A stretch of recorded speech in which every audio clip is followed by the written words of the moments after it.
One of the main reasons OBGYNs become OB hospitalists is for better balance in their personal and professional lives.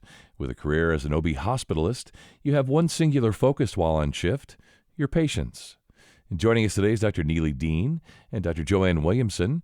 Both are board certified OBGYNs and market medical directors for OB Hospitalist Group. And they're here today to share how a career as an OB hospitalist allows for OBGYN clinicians to have better balance in their personal and professional lives. This is the Obstetrics Podcast from OB Hospitalist Group. I'm Scott Webb. Welcome all. I'd like to start by asking both of you, why'd you go into medicine, right? You knew the hours would be long.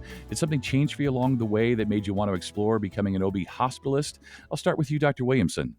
Yes, the hours were long and they're still long. For me, there was a change at my hospital where I had previously been working for a nonprofit hospital, and there was a takeover, and the hospital changed to become a for-profit hospital. And I felt like the focus really shifted away from people, both patients and nurses and staff members, and really turned more towards profit. And so I felt like ideologically, the shift was something that I couldn't really get on board with. I wanted to focus on taking the best care of patients, and I felt like maybe the focus on profit was getting in the way. And so, unfortunately, it sort of changed the feel of where I worked, and that's why I looked into becoming an OB hospitalist.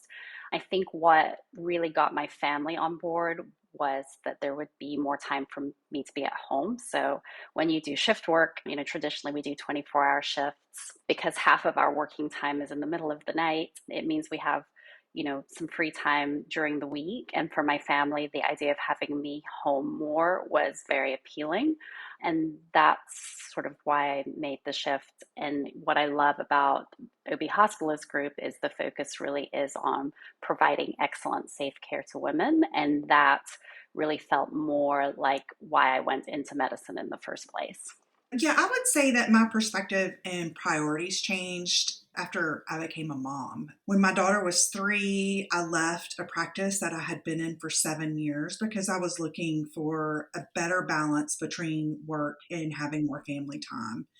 With the new job that I took, I definitely had less calls in a bigger practice, but I still found myself working anywhere from 55 to 60 plus hours a week, leaving early in the morning, getting home late, and just missing out on things that were important to me and important to my family. And I think one of the things, Dr. Williamson and I did our residency together and, at the same time. And when we went through residency, there were no wellness programs. There was no talk about balance. And you learn in residency to put your work and your patients first. So my perspective changed, becoming a mom and seeing that, I was missing out on important things in my daughter's life and just important things, for myself as well. And I knew I needed a change. So about 2 years before I became a hospitalist, I started thinking about it, looking into it, looking to see if there were any hospitalist programs near me, in looking for a way to have a better balance. So really family time was I think, biggest push for me. Yeah, I can certainly understand that. After I became a dad, just my life and my perspective and trying to find that balance became more important to me. And just staying with you, Dr. Dean, do you feel like you have more time now for family and friends as an OB hospitalist instead of being in private practice? I definitely do. I have more time for both. I find that I'm able to be more involved in my daughter's school, her after school activities. I'm able to do more things with my friends, meet for coffee, meet for lunch. I'm able to actually take my daughter to school and pick her up. And that's a huge plus because before, I was always at work or, before she went to school and most of the times home after she, got home from school. So it's been a big shift. Yeah, I can understand that. I can remember being a kid and, my mom would be gone to work already by the time I was getting up for school, and then I would get home before she would. So I can certainly understand it from the kid's perspective, how important that is, and certainly as a parent as well now. Dr. Williamson, what's most important to you about having that work-life balance? I think, work is really important and the work we do is really important. but it's not all inclusive. And so I feel like if you only put your focus into your work life, that you're missing out on a lot and you're more likely to resent what you do. And when I go to work, like I really want to be excited about going and making a difference and performing at my best. I think before I became a hospitalist, I did everything at about 60 to 70%. I wasn't great at home because I wasn't here very much. And I wasn't as good as I could be at work because there was always a stretch on how can I get all of this work done and get home to see my family. So I feel like I was always in one place but wanting to be in another. And now I have a lot of home time. I'd never picked up my kids from school before. I'd never gone to a Thanksgiving meal at their school or any of those things that are kind of milestones for children. But now when I go to work, I'm there for 24 hours. I will work as hard as I possibly can. I'm completely focused and I feel like I can be focused in both places. And I think that is really meaningful because I want to do well at work and I want to do well at home. Yeah, I'm sure we've all had that feeling as parents, right? Like we know our bodies are somewhere, but our minds are sort of split, between work and home, and that's just not a good thing for anybody, for us, for our kids. Wondering for both of you, and I'll start with you, Dr. Dean. But do you believe that working as an OB hospitalist will extend your careers? I do. I think there's a couple of different ways that can happen. I mean, we see physicians wanting to slow down as they get older, but might want to continue obstetrics. They might leave private practice and come to us part time. So they transition to being a hospitalist and work a lot less hours and kind of ease into retirement. And then on the flip side, we see some become a hospitalist earlier in their careers so that they have a better balance and it extends their careers because they actually avoid or actually can recover from burnout of private practice. Sure. Dr. Williamson? I do. And, I think this is really important because we are facing a physician shortage. So there are going to be, more patients and less physicians available. So I think this is a great tool to keep people working and practicing where we're not losing the depth of experience because people are burned out and they just want to retire. So I think this provides a great opportunity for people to keep contributing and feeling like they're working towards something meaningful, but it's not overwhelming. Yeah.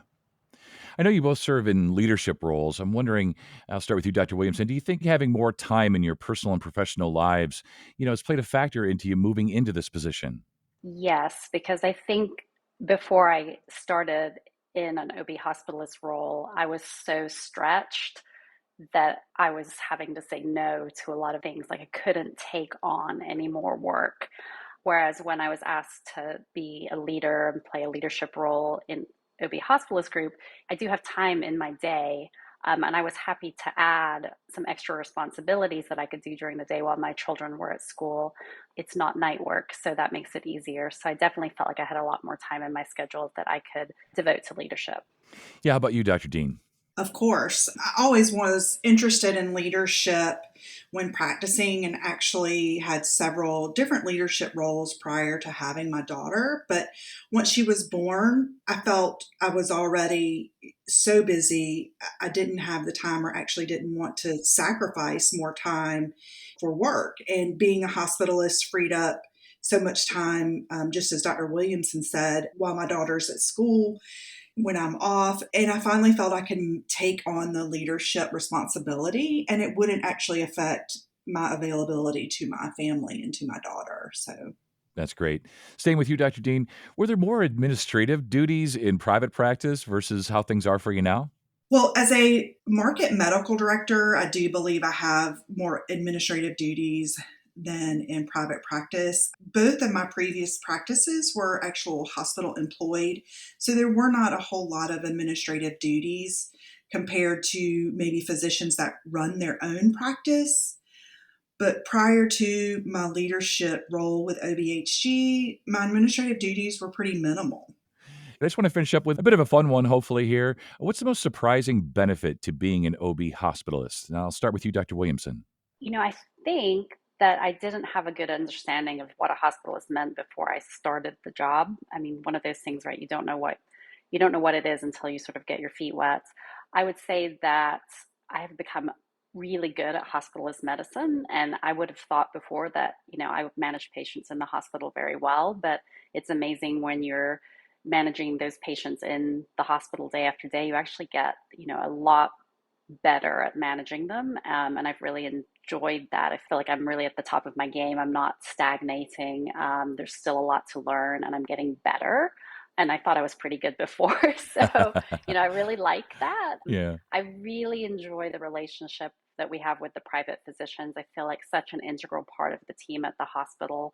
And that is really rewarding. And, I really love being able to, be more available to my family. I think those are the three best things about the job.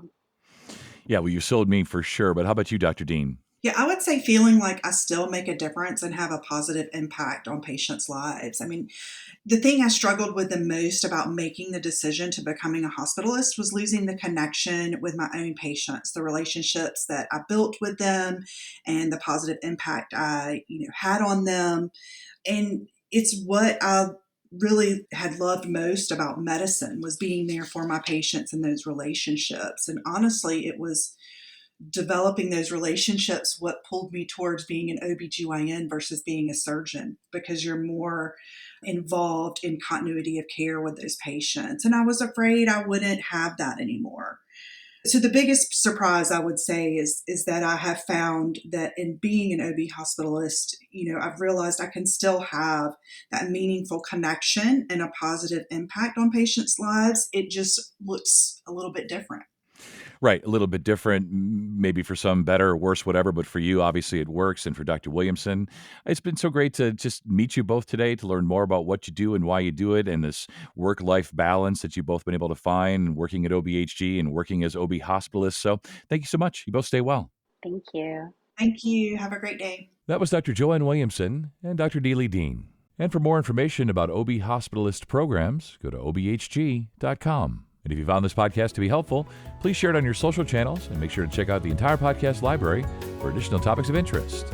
I'm Scott Webb, and thanks for checking out this episode of the Obstetrics Podcast from OB Hospitalist Group. Take care.